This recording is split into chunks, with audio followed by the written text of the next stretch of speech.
The golf shoe has been developed originally because they played in street shoes, and they were really thin and they were really wobbly, probably the best platform they could have had.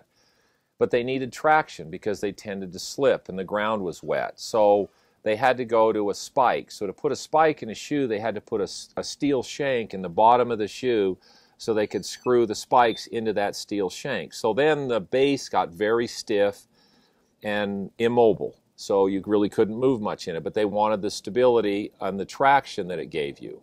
Well, now with the new technologies, now they can create traction, but they don't need that real stable bottom, which to me has always made sense because I played golf in tennis shoes. I mean, I like tennis shoes more than golf shoes.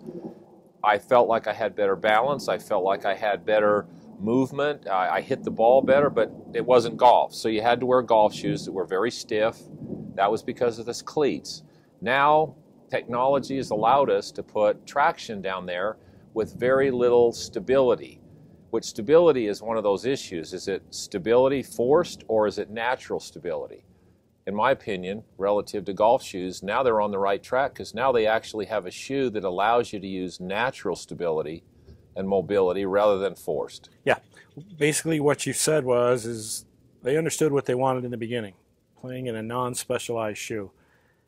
But then they had trouble with grip.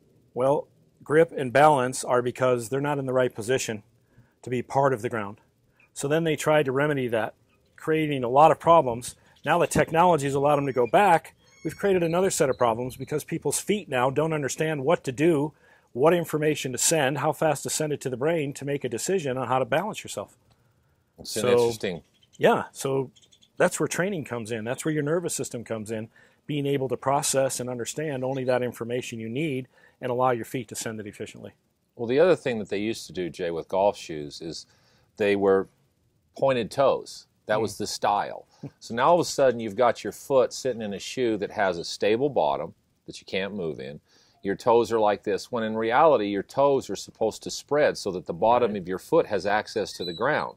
So they trapped it, they stabilized it, and they said, now you have better balance. Yeah, because the shoe was doing everything for you. And as soon as the shoe would begin to wear in a specific way, well, then those are the mistakes that you would make because of that misinformation. And now I think it's really good what's happening. The problem is now humans aren't keeping up with the technology of the shoe.